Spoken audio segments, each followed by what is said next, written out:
رسول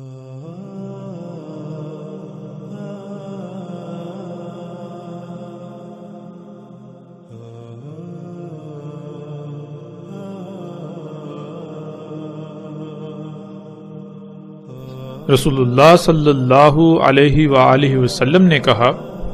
اس میں کچھ شک نہیں دجال کی چوٹی یعنی اس کا بلند ترین مقام سامنے سے تجھے اپنی طرف کھینچے گا،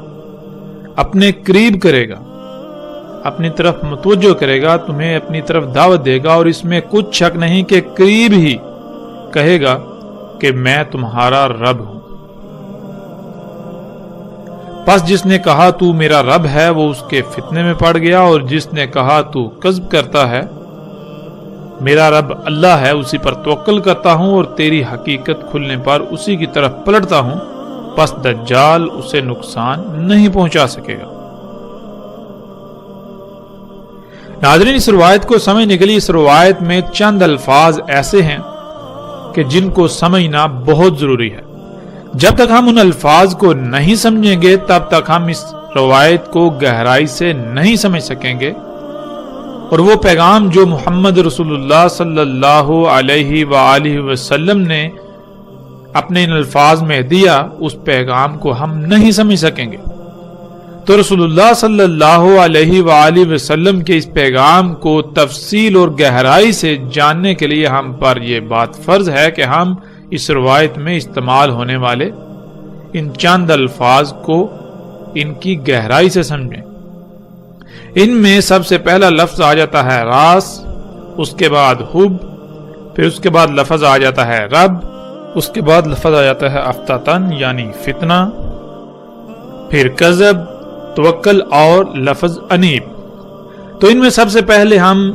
بات کرتے ہیں لفظ راس پر۔ راس کسے کہتے ہیں؟ جیسا کہ ناظرین ہم پچھلی ساتھ میں یہ بات جان چکے ہیں کہ راس کہتے ہیں کسی بھی شے کے بلند ترین مقام کو، کسی بھی شے کی چوٹی کو۔ مثلا اگر یہ لفظ انسانی جسم کے لیے استعمال کیا جائے گا تو انسانی جسم کا جو بلند ترین مقام ہے، جو چوٹی ہے، جو پیک ہے، اسے عربی میں راس کہا جائے گا۔ جیسے کہ انسانی جسم کا بلند ترین مقام وہ ہے جسے ہم سر کہتے ہیں۔ اس لیے جب یہ لفظ انسان کے لیے استعمال کیا جائے گا تو اس کا معنی انسان کا سر ہوگا،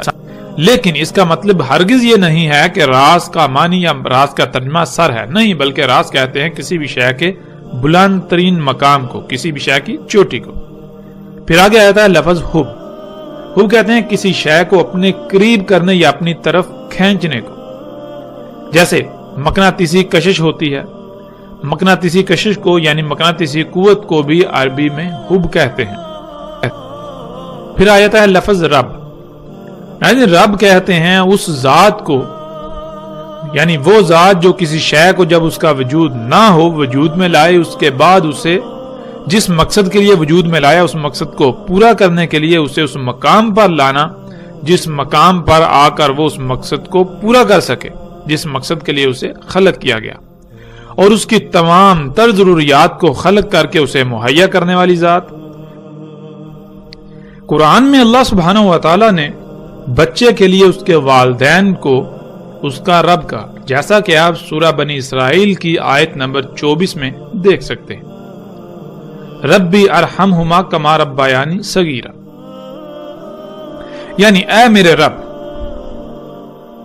ان دونوں پر رحم کر، یعنی ان دونوں کی حفاظت کر بالکل اسی طرح جس طرح جب میں چھوٹا تھا تو میرے رب ہونے کے ناطے انہوں نے میری حفاظت کی۔ اللہ سبحانہ و تعالیٰ نے والدین کو بچے کے لیے رب اس لیے کہا کیونکہ جب بچے کا وجود نہیں ہوتا تو والدین اسے وجود عطا کرتے ہیں، اس کے بعد بچہ ہر لحاظ سے والدین کا محتاج ہوتا ہے، والدین اس کی تمام ضروریات اسے مہیا کرتے ہیں۔ اگر والدین اسے کھلائیں گے تو بچہ کھائے گا، ورنہ بچہ بھوکا مر جائے گا، خود سے کچھ بھی نہیں کر پائے گا۔ بالکل اسی طرح بچے کی جتنی بھی ضروریات ہیں ہر لحاظ سے بچہ والدین کا محتاج ہوتا ہے، اس لیے اللہ سبحانہ و تعالیٰ نے والدین کو بچے کے لیے اس کے رب کہا۔ جب ایک بچہ چھوٹا ہوتا ہے تو وہ والدین کا محتاج ہوتا ہے، یوں ایک انسان جب بچہ تھا تو اللہ اس کے والدین کی صورت میں اس کا رب تھا، اور جیسے جیسے انسان خود مختار ہوتا جائے تو ویسے ویسے اللہ سبحانہ و تعالی نے اسے خود کو فطرت کا محتاج بنانے کا حکم دیا، کیونکہ باشعور اور بااختیار ہوتے ہی جیسے وہ پہلے والدین کا محتاج تھا تو اللہ اس کا رب تھا، بالکل اسی طرح اب وہ اگر خود کو فطرت کا محتاج بنائے گا تو اس کا رب اللہ ہوگا، ورنہ وہ خود کو جس کا محتاج بنائے گا وہی اس کا رب کہلائے گا۔ اسی کا حکم اللہ سبحانہ و تعالی نے قرآن میں کئی مقامات پر دیا کہ ہر طرف سے کٹ کر یکسو ہو کر فطرت پر قائم ہو جاؤ، اور اسی کو اللہ سبحانہ و تعالی نے اصل دین قرار دیا، جس کا اکثریت کو شعور ہی نہیں ہے، اکثریت کو علم ہی نہیں ہے کہ دین کیا ہے۔ دین ہے فطرت پر قائم ہونا، خود کو فطرت کا محتاج بنانا، ہر لحاظ سے فطرت پر ہی توکل کرنا، فطرت پر انحصار کرنا۔ پھر ناظرین آگے لفظ آ جاتا ہے فتنہ۔ ناظرین فتنے کو سمجھنے کے لیے ہم ایک مثال کا سہارا لیتے ہیں۔ مثال کے طور پر ایک ایسی شے جو مارکیٹ میں یعنی بازار میں بہت مقبول ہو، کوئی بھی جائے، خواہ وہ بچہ ہو، بڑا ہو یا بوڑھا، کوئی بھی جائے وہ قیمت ادا کرے گا اور اس شے کو لے آئے گا۔ لیکن ایسا ہو اب مارکیٹ میں وہی شے جعلی یعنی نقلی بھی آ جائے اور اتنی زیادہ تعداد میں آ جائے کہ اس کے مقابلے میں اصل بہت کم اور اصل کی پہچان بہت مشکل ہو جائے، تو اب جو بھی خریدنے جائے گا ممکنہ طور پر نقلی ہی خرید کر لائے گا، جس سے یہ علم ہو گیا کہ مارکیٹ میں اصل کے مقابلے میں نقلی شے بھی آ چکی ہے۔ تو ناظرین کسی بھی شے کی جب نقل تیار کی جاتی ہے وہ ایسی نہیں بنائی جاتی کہ وہ خود بول کر کہے کہ میں نقلی ہوں، بلکہ نقل ایسی تیار کی جاتی ہے کہ اصل شے بھی نقل کے مقابلے میں نقل نظر آئے۔ ایسی صورت میں کوئی بھی جب اس شے کو خریدنے جائے، خواہ وہ کتنے ہی علم والا ہی کیوں نہ ہو، اس پر امتحان آ جائے گا کہ آیا ان میں سے کون سی اصلی ہے اور کون سی نقلی۔ اس طرح امتحان میں پڑھنے کو عربی میں فتنہ کہتے ہیں، اور نقل کو اختیار کر لینے کو فتنے میں پڑ جانا یعنی فتنے کا شکار ہو جانا کہلاتا ہے۔ ناظرین اگلا لفظ آ جاتا ہے کذب۔ کذب کہتے ہیں اللہ کی آیات جو کہ تمام کی تمام مخلوقات سمیت ہر وہ شے جس سے انسان اللہ کو جان سکے، اللہ کو پہچان سکے، پر ایمان لانے کی بجائے ان کا کفر کرنا، یعنی اس بات کو تسلیم کرنے سے انکار کر دینا کہ یہ تمام کی تمام آیات جو کہ تمام کی تمام مخلوقات اللہ کی آیات ہیں، ان کو اللہ سبحانہ و تعالی نے کسی نہ کسی مقصد کے لیے خلق کیا، اور جس مقصد کے لیے خلق کیا اس مقصد کو پورا کرنے کے لیے ان سب کو ان کے مقامات پر رکھ دیا۔ تو جب تک یہ تمام کی تمام آیات، یہ تمام کی تمام مخلوقات اپنے اپنے مقام پر رہتے ہوئے اپنی اپنی ذمہ داری پوری کریں گی، تب تک اس کائنات کا نظام بالکل ٹھیک رہے گا۔ اس کائنات میں کوئی کمی، کوئی کجی، کوئی کوتاہی، کوئی لاپرواہی، کوئی فساد، کوئی خرابی نہیں ہوگی، کیونکہ یہ کائنات بالکل ایک مشین کی مانند ہے۔ جیسے مشین میں پرزے ہوتے ہیں، ہر پرزہ دوسرے کے ساتھ مشروط ہوتا ہے، بالکل اسی طرح یہ تمام کی تمام مخلوقات اس کائنات میں پرزوں کی مانند ہیں۔ جب کوئی ایک خلق اپنی ذمہ داری پوری کرے گی تو اس سے ریلیٹڈ، اس سے مشروط، اس سے تعلق رکھنے والی دوسری مخلوق اپنی ذمہ داری پوری کر پائے گی۔ اس طرح پوری کائنات بالکل ٹھیک رہے گی۔ تو ناظرین اس دعوت کا انکار کر دینا، اس بات کو تسلیم کرنے کے بجائے اس کا انکار کرتے ہوئے اللہ کی آیات میں، اللہ کی مخلوقات میں چھیڑ چھاڑ کرنا، ان میں پنگے لینا، ان کو اپنی مرضی کے مطابق استعمال کرنا، ان کو ان کے مقامات سے ہٹا دینا، جس سے کائنات میں فساد ہو، کائنات میں خرابیاں ہوں، پھر اس کی وجہ سے تباہیاں، اسے عربی میں کذب کہتے ہیں۔ اس کے بعد ناظرین لفظ آ جاتا ہے توکل۔ توکل کہتے ہیں ہر لحاظ سے مکمل طور پر کسی پر انحصار کرنا، ہر معاملے میں یا کسی بھی معاملے میں کسی کا محتاج بننا، خواہ آپ کو تکالیف و مصائب کا ہی سامنا کیوں نہ کرنا پڑے، یا خواہ آپ کی ضروریات پوری نہ ہوں، آپ کو صبر یا قناعت کرنا پڑے، اسے کہتے ہیں توکل۔ پھر اس کے بعد ناظرین لفظ آ جاتا ہے انیب۔ ناظرین انیب کہتے ہیں فتنے میں پڑنے کے بعد یعنی فتنے کا شکار ہو جانے کے بعد جیسے ہی اصل کا یعنی حق کا علم ہو جائے تو بغیر کسی ہیلے بہانے کے فوراً اس کو ترک کر کے حق کی طرف پلٹنا۔ یعنی آپ اپنی طرف سے حق کی اتباع کر رہے ہوں، آپ یہی سمجھ رہے ہوں کہ جو آپ کر رہے ہیں یا جو سمجھ رہے ہیں وہ حق ہے، لیکن حقیقت یہ نہ ہو، بلکہ حقیقت یہ ہو کہ آپ فتنے کا شکار ہوں اور جیسے ہی آپ پر حق واضح ہو جائے آپ بغیر کسی چونچڑا کے فوراً اسے ترک کر کے حق کی طرف پلٹیں۔ اسے عربی میں انیب کہا جاتا ہے۔ تو ناظرین اب آتے ہیں روایت کی طرف۔ رسول اللہ صلی اللہ علیہ وآلہ وسلم نے کہا تھا کہ دجال کا راز تجھے تیرے بالکل سامنے سے اپنی طرف کھینچے گا، اپنی طرف متوجہ کرے گا، تمہیں دعوت دے گا۔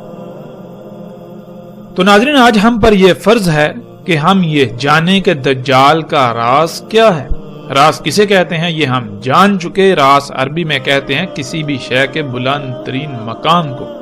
اس کی چوٹی کو، اس کی پیک کو۔ اور ہم یہ بھی جان چکے ہیں کہ دجال انسان کے اپنے ہی ہاتھوں سے خلق کردہ طرح طرح کی وہ مخلوقات ہیں، وہ تمام کی تمام اشیاء اور مشینیں ہیں جنہیں انسان اپنے لیے مسیحا اور فائدہ سمجھتا ہے، یعنی جنہیں انسان اپنے لیے فائدہ مند اور ترقی سمجھتا ہے، ترقی کا نام دیتا ہے۔ اور آج جب ہم غور و فکر کریں، آج جب ہم غور کریں تو دجال کا راز بالکل واضح ہے۔ انسان کی خلق کردہ مخلوقات کا جو سب سے بلند ترین مقام ہے، جو ان کی چوٹی ہے، جو پیک ہے، وہ کیا ہے؟ وہ سیٹلائٹ ہے جو خلا میں زمین کے گرد تیر رہی ہے، اور اس کے علاوہ وہ تمام کے تمام ٹاورز ہیں جن سے آج سارے کا سارا مواصلاتی نظام چلایا جا رہا ہے۔ اس کے علاوہ تمام کے تمام ٹی وی اینٹیناز جو آپ کو لوگوں کے گھروں اور عمارتوں کی چھتوں پر نظر آتے ہیں، وہ یہ دجال جو آپ کو اپنی طرف دعوت دیتا ہے اس کا راز ہے، یعنی ٹی وی کا راز۔ اور دجال کا یہ راز آج حیران کن طور پر انسان کے بالکل سامنے سے اسے اپنی طرف کھینچتا ہے، اسے دجال کو اپنا رب بنانے کی دعوت دیتا ہے، جسے آج ہم ٹیلی ویژن، انٹرنیٹ اور ریڈیو وغیرہ سمیت ٹیلی کمیونیکیشن سسٹم یعنی مواصلاتی نظام کا نام دیتے ہیں۔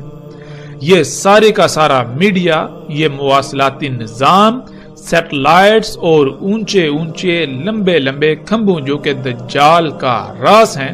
کا ہی حصہ ہیں اور اسی سے ہی کام کرتے ہیں۔ یہ دجال کا راز یعنی انسان کی خلق کردہ طرح طرح کی مخلوقات، طرح طرح کی اشیاء، مشینیں جنہیں انسان اپنے لیے مسیحا، اپنے لیے فائدہ مند سمجھتا ہے، ان کا جو بلند ترین مقام ہے وہ انسانوں کے بالکل سامنے سے انہیں یہ کہتا ہے کہ میں تمہارا رب ہوں، یعنی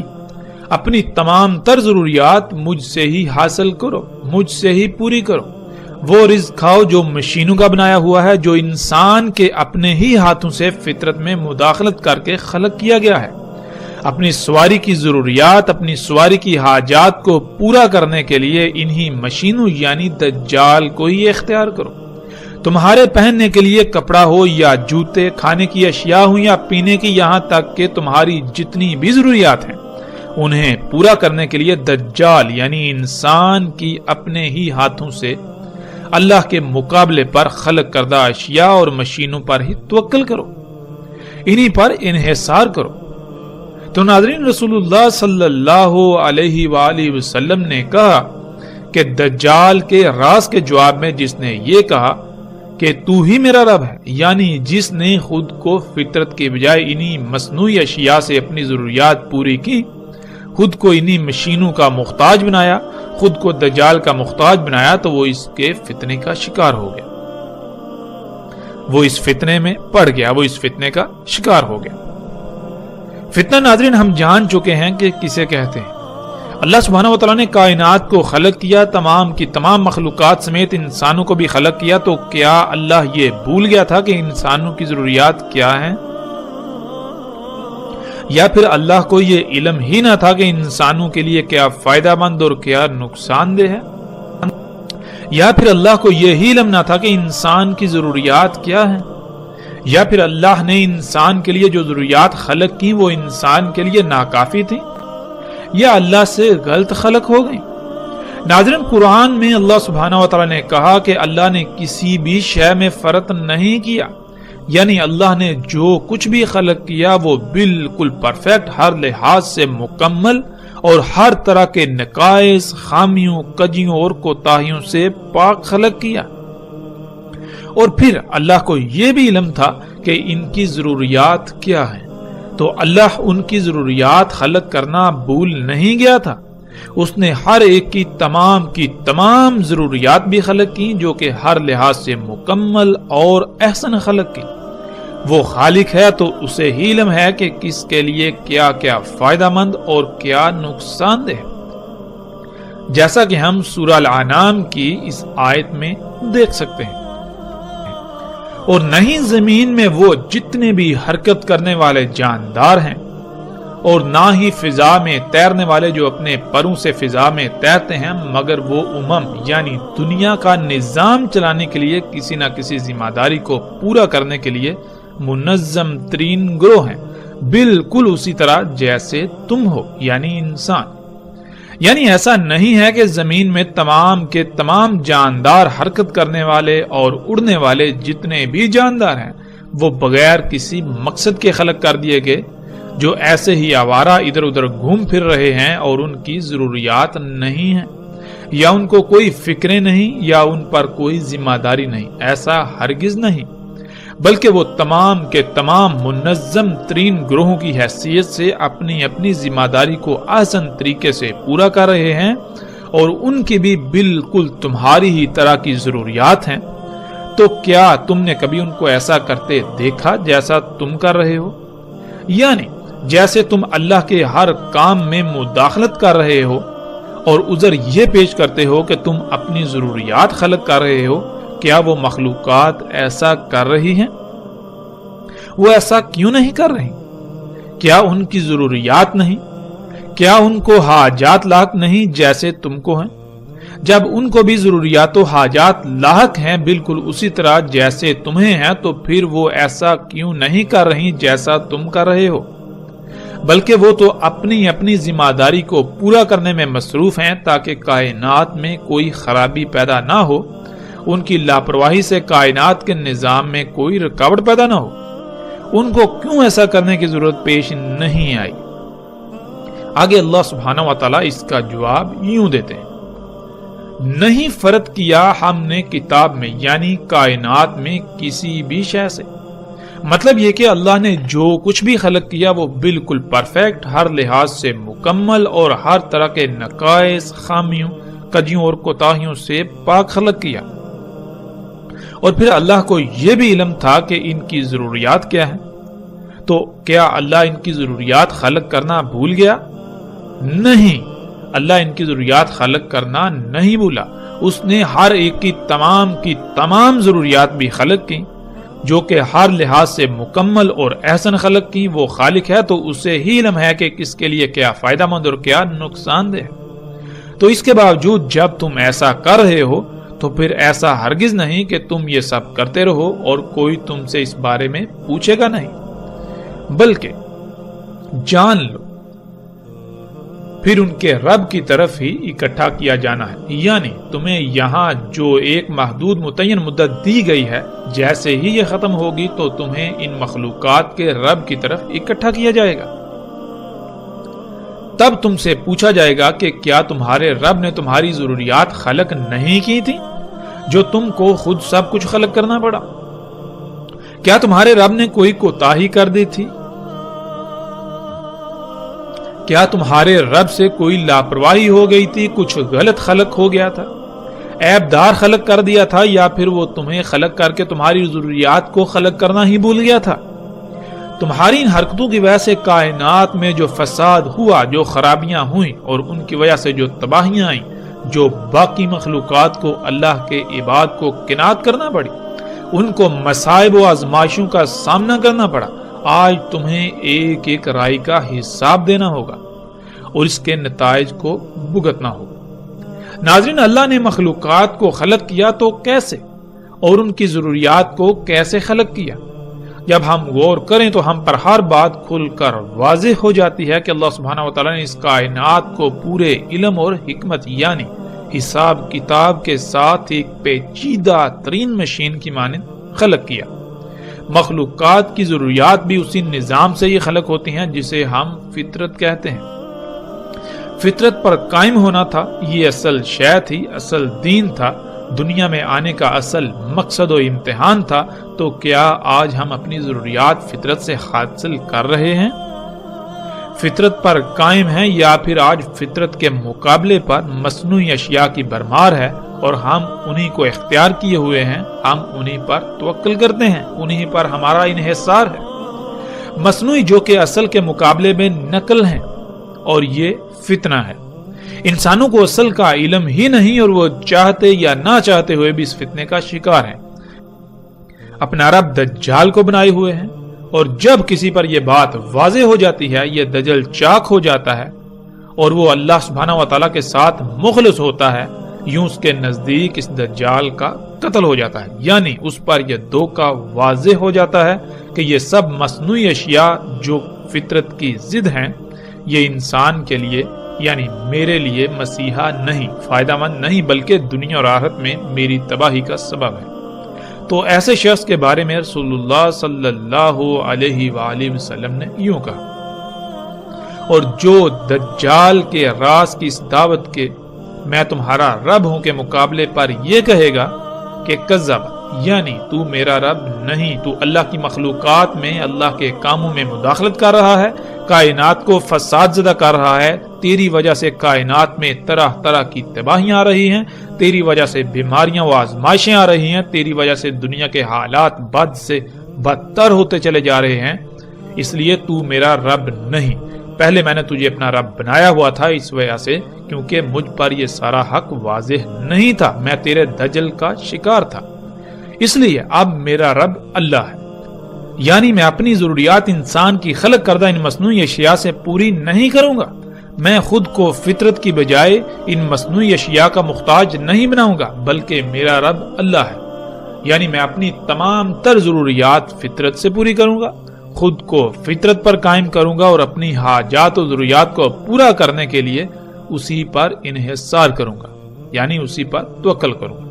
پہلے میں تجھے اپنا رب بنائے ہوئے تھا، وہ اس لیے کہ میں بھی باقی انسانوں کی طرح تجھے اپنے لیے مسیحا سمجھتا تھا، اس ٹیکنالوجی کو، صنعتی انقلاب کو، انسان کی خلق کردہ طرح طرح کی مخلوقات کو انسان کے لیے ترقی سمجھتا تھا، دنیا کے لیے ترقی سمجھتا تھا، لیکن اب مجھ پر یہ دجل کھل چکا، میرے نزدیک اس دجال کا قتل ہو چکا، ان اشیاء پر پڑا دجل کا پردہ چاک ہو چکا، اس لیے اب میں بغیر کسی ہیلے بہانے کے اپنے رب کی طرف پلٹتا ہوں۔ تو رسول اللہ صلی اللہ علیہ وآلہ وسلم نے کہا کہ پس دجال اسے کوئی نقصان نہیں پہنچا سکے گا، یعنی پہلے وہ دجال کو رب بنانے کی وجہ سے طرح طرح کی بیماریوں، تکالیف، مصائب، الجھنوں، جھنجھٹوں وغیرہ کا شکار تھا، انسانوں کی غلامی کا شکار تھا، دن رات دجال کی غلامی میں دھنسا ہوا تھا، آزاد ہو کر بھی آزاد نہیں تھا، تو اب اس کے لیے یہ سب نہیں ہوگا، وہ ہر لحاظ سے ایک آزاد اور اللہ سبحانہ و تعالیٰ کا غلام شخص ہوگا۔ ناظرین، سب پر فرض ہے کہ غور و فکر کریں اور دیکھیں کہ کیا آپ دجال کو اپنا رب نہیں بنائے ہوئے؟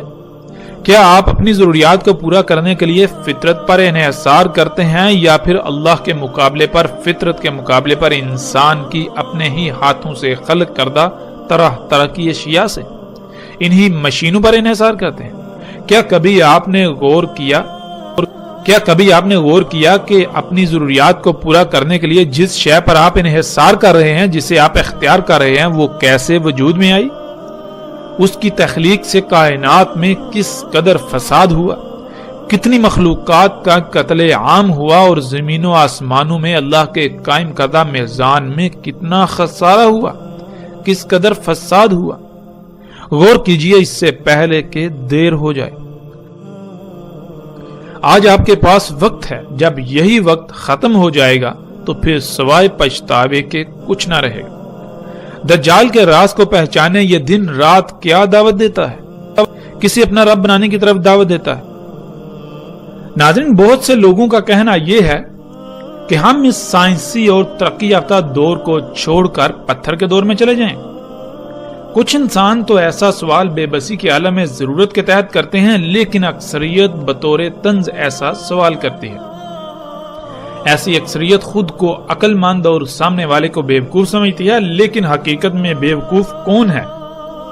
یہ جاننا بالکل بھی مشکل نہیں۔ ناظرین، پتھر کے دور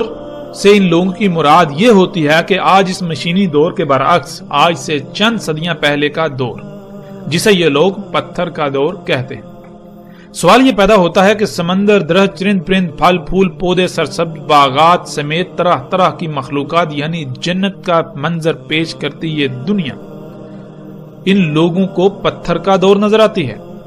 جس میں نہ زلزلے ہوں، نہ طوفان، نہ بیماریاں ہوں، نہ انسان کا غلام، جس میں رشتے ناتوں کی قدر اور اپنی جان سے زیادہ دوسرے کی جان کی فکر ہو۔ اس طرح اگر بات کی جائے تو خصوصیات کے انبار لگتے جائیں، الفاظ ختم ہو جائیں، مگر خصوصیات بیان کرتے کرتے ختم نہ ہوں۔ اسے یہ لوگ پتھر کا دور کہتے ہیں اور جہالت کا دور کہتے ہیں۔ یہ لوگ بات کرتے ہیں سائنس کی، تو ناظرین سائنس تو کہتے ہیں علم کو۔ تو عقل کے اندھو تمہاری سائنس، تمہارا علم جسے تم ترقی کہتے ہو، وہ تو خود پتھر کے دور کی محتاج ہے۔ کبھی غور تو کرو، یہ زمین کا اگانا کیا یہ سائنس کی انتہا نہیں؟ ایک درخت میں کتنی سائنس ہے، اس کو جاننے کے لیے تمہاری سائنس بے بس ہے۔ تمہارے بنائے ہوئے جدید ترین آلات ایک پتے کی گہرائیوں میں دیکھنے کے باوجود اندھے ہیں، ان کی دیکھنے کی صلاحیت ختم ہو جاتی ہے، مگر پتے کی گہرائی نہیں۔ دیکھو یہ طرح طرح کے رنگ برنگے پھول، یہ چہچہاتے ہوئے پرندے، کیا یہ سائنس کی انتہا نہیں؟ سمندروں میں تیرتی ہوئی مچھلیاں ہوں یا پھولوں پر اڑتی تتلیاں، یہ سائنس کی انتہا نہیں؟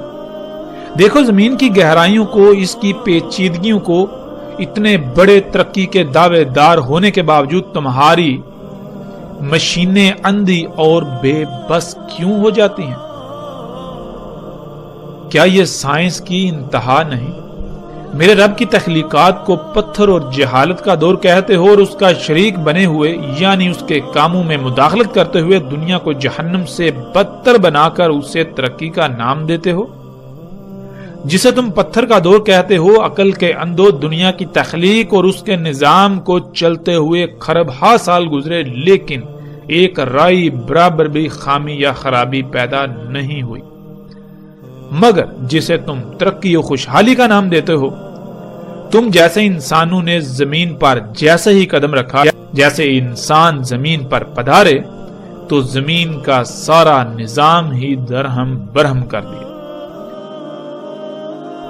میرے رب نے زمین کا توازن قائم کرنے کے لیے پہاڑوں کو رکھا، وہ سائنس نہیں پتھر کا دور، اور تم نے انہی پہاڑوں کو کاٹ کاٹ کر زمین کا توازن بگاڑ دیا، جس سے زمین زلزلوں تباہیوں کی لپیٹ میں چلی گئی۔ یہ دور ترقی کا دور ٹھہرا۔ واہ کیا سائنس و ترقی ہے تمہاری۔ میرے رب نے انسانوں کی ضروریات خلق کی، ان کے استعمال سے کبھی کوئی بیماری لاحق نہ ہوئی، کسی بھی انسان کو کوئی خرابی نہ ہوئی، یہاں تک کہ پیٹ تک نہ پھولا۔ اور یہ حضرت انسان ہے کہ اسی رب کے کاموں میں مداخلت کر کے اسی کی مخلوقات کو فساد زدہ کرتا ہے اور پھر الٹا الزام اسی پر عائد کرتا ہوا خود کو ترقی و خوشحالی پسند قرار دیتا ہے، اور اس کے بعد مزید فساد کے لیے اپنی راہ ہموار کرتا ہوا اپنے ہم نوا تیار کرتا ہے۔ آج جو تم مصنوعی طریقوں سے خلق کر کے ترقی کے دعوے کر رہے ہو، اس ترقی کا پول تو ہم ہر لحاظ سے آئندہ ایک ساتھ میں کھولیں گے، لیکن یہاں یہ بتانا ضروری ہے کہ اے حضرت مفسد انسان، جس علم کی بنیاد پر تو ترقی کا دعوے دار بنا پھرتا ہے، اس علم کے حصول کے لیے بھی تو اسی پتھر کے دور کا محتاج ہے، تو اسی پتھر کے دور کی مخلوقات کا ہی محتاج ہے۔ انہی کی چیر پھاڑ کر کے جو قوانین فطرت تو دریافت کرتا ہے، اسی کی بنیاد پر تیرا دعویٰ کھڑا ہے، ذرا اپنے نیچے تو جھانک۔ اے حضرت مفسد انسان، پہلے اپنی اوقات تو بتا، تیرا اپنا وجود ہی اسی دور سے مشروط ہے جسے تو پتھر و جہالت کا دور کہتا ہے۔ اے حضرت مفسد انسان، تجھے جو وقت دیا تھا، جو مدت تیرے لیے معین کی تھی، جان لے وہ مدت آج پوری ہو چکی۔ اب تو صرف اتنا ہی وقت ہے جتنا خواب کے دوران بیدار ہونے میں ہوتا ہے۔ اے حضرت مفسد انسان، ترقی کا دعوے دار انسان، تو کتنا عقل مند ہے اس کا اندازہ کیا کرنا؟ تیرے اعمال خود چیخ چیخ کر تیری عقل مندی کی پول کھول رہے ہیں۔ ترقی کے نام پر ایک دعویٰ کرتا ہے، ایک منصوبہ بندی کرتا ہے، جب اس پر عمل کرتا ہے تو وہی منصوبہ بندی الٹا تیرے گلے پڑ جاتی ہے، اور پھر بہانہ یہ بناتا ہے کہ جو پہلو آج عمل کے ذریعے سامنے آیا، جس وجہ سے نقصان اور تباہی کا سامنا کرنا پڑا، وہ پہلو تھیوری کے وقت سامنے نہیں آ سکا، اس لیے نقصان کا سامنا کرنا پڑا۔ اے حضرت مفسد انسان، ترقی کے دعوے دار انسان، چل، تیرا یہ بہانہ قبول کیا، لیکن یہ کیا؟ جب تو آئندہ غلطی نہ کرنے اور اپنی تھیوری کو پرفیکٹ ہونے کے دعوے کے ساتھ جب بھی عمل کے میدان میں اترتا ہے تو پھر وہی ہوتا ہے، اور یہی کرتے کرتے تو نے آج اس دنیا کی کسی ایک مخلوق کو بھی ٹھیک نہیں چھوڑا۔ تو نے اس دنیا کی تمام مخلوقات کو فساد زدہ کر دیا، ان کو عیب زدہ کر دیا، ان کے اندر خرابیاں پیدا کر دی۔ پوری دنیا، زمین و آسمانوں کو فساد زدہ کر دیا، ان میں خرابیاں کر دی، زمین کی ایسی حالت کر دی کہ ان قریب اس کا انجام وہی جہنم ہے جس کا تجھ سے وعدہ کیا گیا ہے۔ ناظرین، جیسے جیسے ہم آگے بڑھیں گے اس موضوع پر پوری تفصیل کے ساتھ ہر پہلو سے کھل کر بات کریں گے، لیکن اب ہم پلٹتے ہیں اپنے موضوع کی طرف۔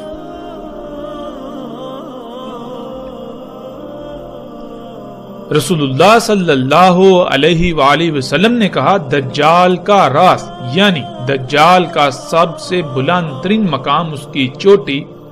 جیسے کہ درخت کی شاخ۔ ناظرین، ہم جان چکے ہیں راس کہتے ہیں کسی بھی شے کی چوٹی یا بلند ترین مقام کو۔ جیسے انسانی جسم کا بلند ترین مقام سر ہے، اس لیے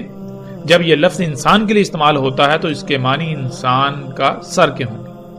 دجال کا راس یعنی دجال کا بلند ترین مقام، جب ہم غور و فکر کریں تو بالکل واضح ہو جاتا ہے کہ دجال جو کہ آج کا میڈیا ہے، ٹی وی ہے، ریڈیو ہے، ٹیلی فون وغیرہ ہے، ان سب کا بلند ترین مقام، اس ٹیکنالوجی کا، انسان کی ایجادات کا جو بلند ترین مقام ہے، ان کا اینٹینا ہوتا ہے، اور وہ بالکل ایسے ہے جیسے درخت کی شاخ ہو۔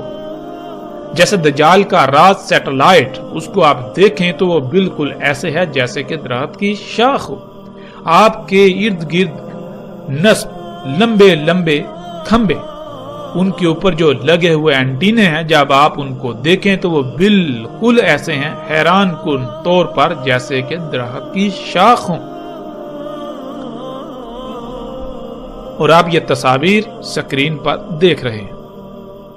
ناظرین، آپ ذرا تصور کریں کہ اینٹینا کے بارے میں 14 صدیاں قبل بات کرنا مقصود ہوتا،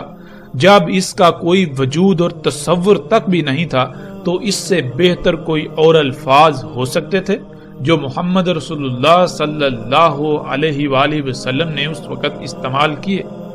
جس شے سے ان چیزوں کو تشبیہ دی، کیا اس سے بہتر کوئی اور شے ہو سکتی تھی جو اس وقت بھی اپنا وجود رکھتی ہے اور آج بھی؟ اینٹیناز یعنی دجال کے راز جتنے بھی ہیں وہ کسی نہ کسی درخت کی شاخ سے ضرور مماثلت رکھتے ہیں، یہاں تک کہ سیٹلائٹ جو کہ دجال کا راز ہے، آپ اس میں بھی غور کریں، اسے بھی دیکھیں تو وہ بھی آپ کو بالکل ایک درخت کی شاخ ہی کی طرح نظر آئے گی، جیسا کہ آپ اپنی سکرین پر تصاویر دیکھ رہے ہیں۔ رسول اللہ صلی اللہ علیہ وآلہ وسلم نے کہا، اس میں کچھ شک نہیں، وہ دجال نکلے گا شام اور عراق کے درمیان خالی جگہ سے، پس وہ تباہی پھیلائے گا دائیں جانب، یعنی ہر شے میں خرابیاں کر دے گا، فصلوں میں خرابیاں کر دے گا، جانوروں انسانوں کو بیماریاں زدہ کر دے گا، زمین میں خامیاں و خرابیاں کر دے گا، جراثیموں کیڑے مکوڑوں کا باعث بنے گا، حتیٰ کہ ہر شے میں خرابیاں کر کے تباہی پھیلا دے گا، اور اسی طرح تباہی پھیلائے گا شمال کو بھی۔ اے اللہ کے غلاموں، پس اللہ کی غلامی پر ثابت قدم رہنا، اللہ کی غلامی پر ڈٹے رہنا، یعنی اس وقت اللہ ہی کو اپنا رب بنانا اور اسی پر ڈٹ جانا۔ دجال سے اپنی ضروریات پوری نہ کرنا بلکہ فطرت سے ہی اپنی ضروریات پوری کرنا، جس کے لیے تمہیں بڑی بڑی مصیبتوں، تکالیف اور آزمائشوں کا سامنا کرنا پڑے گا، مگر اس کے باوجود ڈٹے رہنا۔ ناظرین، یہ مکمل روایت کا کچھ حصہ ہے، پہلے ہم اس حصے پر بات کرتے ہیں، جب اس پر بات مکمل ہو جائے گی تو ہم اس روایت کے اگلے حصے کی جانب بڑھیں گے۔ تو اس میں رسول اللہ صلی اللہ علیہ وآلہ وسلم نے یہ کہا کہ دجال نکلے گا شام و عراق کے درمیان خالی علاقے سے۔ اب ناظرین، سوال یہ پیدا ہوتا ہے کہ ہم غور و فکر کریں اور دیکھیں کہ وہ کون سی شے ہے کہ جو شام و عراق کے درمیان خالی علاقے سے نکل رہی ہے، اور نہ صرف نکل رہی ہے بلکہ اس شے کی وجہ سے پوری دنیا میں ہر شے میں تباہیاں و خرابیاں ہو چکی، ہر شے تباہ و برباد ہو چکی، تمام کی تمام اشیاء فساد زدہ ہو چکی۔ اور جب ہم غور کریں تو اس وقت شام و عراق کے درمیان خالی جگہ سے جو شے نکل رہی ہے اسے ہم خام تیل کا نام دیتے ہیں۔ خام تیل سے نکلنے والے مختلف ایندھنوں سے گاڑیاں، فیکٹریاں اور کارخانے وغیرہ چلتے ہیں، جن کے دھوئیں سے فضا انتہائی زہریلے مادوں سے بھر چکی ہے، جو طرح طرح کی بیماریوں کا باعث بن رہی ہے۔ خام تیل کے نکلنے سے پوری دنیا کے معاش میں تباہی برپا ہو چکی ہے۔ خام تیل سے ہی نکلنے والے طرح طرح کے کیمیائی اجزاء کو آج تمام خوراکوں میں ملا کر انہیں ظاہراً تو خوشنما لیکن در حقیقت زہر بنا دیا گیا ہے، جسے کھانے والا ہر کوئی طرح طرح کی بیماریوں میں مبتلا ہے۔ خام تیل سے نکلنے والے اجزاء سے کھادیں بنتی ہیں جنہوں نے زمین کی پیدا کرنے کی صلاحیت کو تباہ و برباد کر دیا۔ خام تیل سے ہی نکلنے والے اجزاء سے طرح طرح کے کیڑے مکوڑے پیدا ہو کر مخلوقات کے لیے بیماریوں کا باعث بن رہے ہیں۔ خام تیل سے ہی نکلنے والے کیمیائی اجزاء سے ادویات تیار کی جاتی ہیں جو کہ دوا کے نام پر زہر ہیں، جو ایک بیماری سے وقتی طور پر نجات دلاتی ہیں، لیکن وہی ادویات جو کہ خام تیل سے وجود میں آتی ہیں وہ درجنوں نئی بیماریوں کا باعث بنتی ہیں۔ خام تیل سے ہی آج ہر قسم کا کپڑا بنایا جا رہا ہے جو انتہائی نقصان دہ ہے۔ خام تیل سے ہی ہر طرح کا بارودی مواد بنایا جاتا ہے جس سے پوری دنیا تباہ و برباد ہو رہی ہے، پوری دنیا تباہ کن جنگوں کی لپیٹ میں ہے، جس سے شہروں کے شہر کھنڈرات میں بدل چکے ہیں۔ خام تیل کے نکلنے سے ہی آج دنیا میں کوئی ایک شے بھی فطرت پر نہیں رہی، ہر شے میں فساد ہو چکا ہے۔ خام تیل کے نکلنے سے ہی زمین کھوکھلی ہو کر جگہ جگہ سے دنس رہی ہے۔ خام تیل کے نکلنے سے ہی آج زلزلے آ رہے ہیں، یہاں تک کہ خام تیل سے ہونے والے فساد و تباہی کا اندازہ لگانا ناممکن ہو چکا ہے۔ اور ایسی صورتحال میں رسول اللہ صلی اللہ علیہ وآلہ وسلم نے اللہ کے غلاموں کو ثابت رہنے کی تلقین کی۔ آج ہم دیکھیں تو پوری دنیا میں جتنی بھی ٹیکنالوجی ہے، جتنی بھی اشیاء ہیں جن کو انسان اپنے لیے مسیحا کہتا ہے، وہ تمام کی تمام اشیاء یا تو اسی خام تیل سے وجود میں آ رہی ہیں، یا پھر ان کے وجود میں، ان کی تخلیق میں، ان کے بننے میں خام تیل کلیدی اور بنیادی کردار ادا کرتا ہے۔ خام تیل کے بغیر ان کا وجود ناممکن ہے۔ وہ آپ کے پہننے کے لیے کپڑے ہوں یا آپ کے پہننے کے لیے جوتے، وہ نہانے کے لیے صابن ہو یا گھر کی صفائی کا سامان، وہ گھروں میں جو آپ رنگ کرتے ہیں، پینٹس کرتے ہیں وہ ہوں، یا کسی قسم کی بھی کوئی شے، ہر شے ہی اس وقت خام تیل سے وجود میں آ رہی ہے۔ ظاہراً تو اس خام تیل سے دنیا جنت کا منظر پیش کر رہی ہے، لیکن حقیقتاً اگر اس کے پیچھے دیکھا جائے، اس کے پس منظر میں دیکھا جائے تو اسی کی وجہ سے پوری دنیا طرح طرح کی بیماریوں، مصیبتوں، تکلیفوں سے بھر چکی ہے۔ پوری دنیا کو طرح طرح کی تباہیوں کا اسی ہی کی وجہ سے سامنا کرنا پڑ رہا ہے۔ اسی خام تیل سے حاصل ہونے والے ایندھن سے جب کارخانے چلتے ہیں تو وہی کارخانے طرح طرح کی زہریلی گیسیں خارج کرتے ہیں۔ ان گیسوں کی وجہ سے یہ فضا جس میں ہم سانس لیتے ہیں وہ انتہائی فساد زدہ ہو چکی ہے، اتنی زہریلی ہو چکی ہے کہ اس کی وجہ سے پوری دنیا میں ہر سال اگر انسانوں کو دیکھا جائے تو کم سے کم 1 کروڑ سے زائد انسان موت کا شکار ہو رہے ہیں، اور پوری دنیا کی 96% سے زیادہ آبادی اسی خام تیل سے خارج ہونے والی طرح طرح کی زہریلی گیسوں کی وجہ سے طرح طرح کی بیماریوں کا شکار ہے۔ اس کے علاوہ اس دنیا کی کوئی ایک بھی مخلوق ایسی نہیں کہ جو اس کے فساد سے پاک ہو، اس سے اسے نقصانات کا سامنا نہ کرنا پڑ رہا ہو۔ تو ایسی صورت میں جب اس وقت پوری کی پوری دنیا مصنوعی اشیاء سے اسی خام تیل کی وجہ سے بھر چکی ہے تو رسول اللہ صلی اللہ علیہ وآلہ وسلم نے مومنوں سے کہا تھا کہ تم ثابت قدم رہنا، اللہ کی غلامی پر ڈٹے رہنا۔ اس وقت ایسے حالات میں جب تم اللہ سبحانہ و تعالیٰ کی غلامی پر ڈٹو گے تو یہ انتہائی مشکل ہوگا۔ اور آج جب ہم غور و فکر کریں، نہ صرف آج ہم اسی وقت میں موجود ہیں بلکہ اگر آج اللہ سبحانہ و تعالیٰ کی غلامی اختیار کی جائے، فطرت پر قائم ہونے کی کوشش کی جائے تو یہ انتہائی مشکل ہے۔ جب رسول اللہ صلی اللہ علیہ وآلہ وسلم نے یہ کہا تو اس کے جواب میں اصحاب رسول نے سوال کیا کہ یا رسول اللہ صلی اللہ علیہ وآلہ وسلم وہ کتنا عرصہ زمین میں رہے گا؟ تو رسول اللہ صلی اللہ علیہ وآلہ وسلم نے جواب دیا 40 یوم، یوم جیسے سال اور یوم جیسے مہینہ اور یوم جیسے ہفتہ اور باقی ایام جیسے تمہارے ایام۔ کہا ہم نے اے اللہ کے رسول صلی اللہ علیہ وآلہ وسلم بس اس یوم جو سال جیسا ہوگا کیا ہمیں کافی ہوگی اس میں ایک یوم کی صلاح؟ رسول اللہ صلی اللہ علیہ وآلہ وسلم نے جواب دیا نہیں، قدر کر لینا اس کی جیسے اس کی قدر ہے،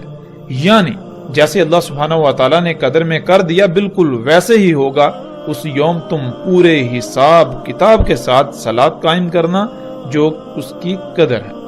مطلب یہ کہ وہ مدت جو ہوگی اس میں طرح طرح کے حالات و واقعات کا سامنا کرنا پڑے گا، تو اس دوران حالات و واقعات کے مطابق جب جب جو صلاح کتب ہوگی اسے قائم کرنا۔